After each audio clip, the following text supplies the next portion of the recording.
기업소 수가 1984년도에는 약 5,400개였다고 하는데 통계상 그 이듬해에는 2배 이상인 13,000여 개로 폭증하였을 정도니까요. 특히 강남 그 신흥 개발 지역에서는 유흥 향락 산업이 급속도로 발전하며 예전에 그 영세한 수준이던 조폭이 이제는 점차 기업형으로 진화하기 시작한 것입니다. 이렇듯 민생 치안이 점점 흔들려가고 최악의 상황으로 치닫게 되면서 바로 그 조폭에서 손을 뻗친 마약 그리고 또 인신매매 이러한 문제들이 아울러 사회를 흉흉하게 만들게 되었습니다. 이거 진짜 요즘 분들은 상상도 못하겠지만 저는 어린 시절 기억나요. 봉고차가 인신매매 해간다. 인신매매 해가서 섬을 팔아넘긴다. 실제로 인신매매 조직들 적발돼서 뉴스에 나오고 그랬었어요. 그렇죠? 맞아요. 그러니까 당시에는 뭐 여성들이 특히 인신매매에 많이 노출돼 있는 상황이었고 사실은 남자들도 자유롭지 않았습니다. 저는 남자였는데도 앵벌이나 새우잡이로 끌려갈 수도 있다는 걱정 때문에요. 제가 중학교 시절 하굣길이나 또 밤에 혼자 다닐 때는 정말로 무서웠던 그런 기억이 아직도 남아 있습니다. 맞아요. 새우잡이비에 끌려간다는 그거 있어. 맞아. 특히 이제 강남의 특징 중에 하나가 뭐 다른 서울 지역도 좀 그런 면이 있지만 훨씬 더 유흥가와 주거지가 막 혼재되어 있는 그런 특성을 갖고 있어요. 사실 제가 신사동에 살았습니다. 그렇기 때문에 제가 이 당시 신사동 상황을 제가 당시 신사동 상황을 잘 알고 있는데 저희 집 주변으로 안마시술소, 룸사롱, 모텔 같은 것들이 계속 들어오는 거예요. 그때 유흥가에 계셨네요. 예. 그런데 컸다. 그 주변 환경에 비하면. 네. 저희 아버지 어머니가 그런 환경 때문에 제 걱정을 많이 하셨던 그런 기억이 납니다. 네.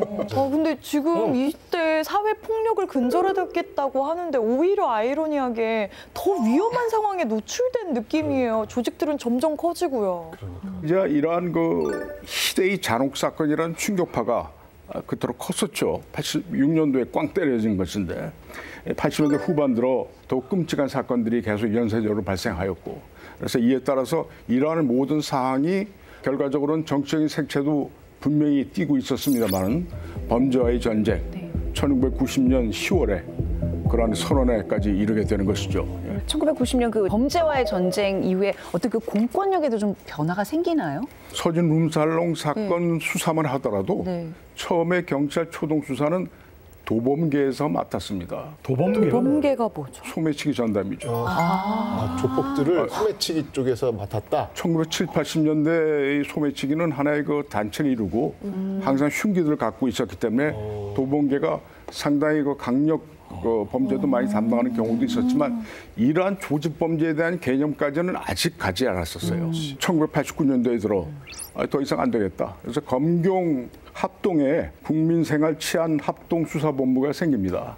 대대적인 조폭 검거 작전이 이루어지게 되었죠. 그리고 이 합수부의 성과를 기초로 해서 전국 6대 지검에 강력부가 탄생하면서 더욱 체계적이고 강도 높고 관리가 가능한 이런 수사가 시작되게 되었던 것입니다. 오늘 특히 이제 서진 룸사롱 살인 사건 이게 단순히 조폭의 폭력 사건이 아니라 진짜 이게 현대사였구나, 이게 역사였구나를 느끼면서 오늘 굉장히 재미있는 시간이었습니다. 네. 이 조폭의 어떤 문화들이 그 사회의 모습을 반영하고 있구나라는 생각이 들었어요. 서진 룸사롱 사건이 벌어진 시기는 우리가 정확히 알고 있지만 바로 전두환 정부 시기라는 얘기죠. 전두환 정부가 내걸었던 모토 정의사회 구현. 그러나 정의는 없는 사회였잖아요. 그런 사회 속에서 이런 어떤 조폭 문화가 발달할 수밖에 없었겠구나. 우리 어떤 사회 시스템이 건강해야만 이런 어떤 그 사건 사고들이 잦아들 수 있겠구나라는 걸 다시 한번 또 배우는 그런 시간이었습니다. 그 역사 속 모든 사건의 표면적 양상 뒤에는 그 사회가 갖고 있는 복잡하고 다층적인 사회적 맥락들이 항상 깔려 있습니다. 서진 룸사롱 사건도 마찬가지고요. 오늘날에도 뭐 묻지마 범죄 그리고 사실 마약과도 같은 그런 강력 범죄가 여전한데 이것을 막기 위해서는 다양한 대책들이 필요하지만 그것과 더불어서 그러한 사건들 배후에 있는 우리 사회의 어떤 맥락에 대해서 우리가 먼저 한번 성찰해 볼 필요가 있지 않을까 싶습니다.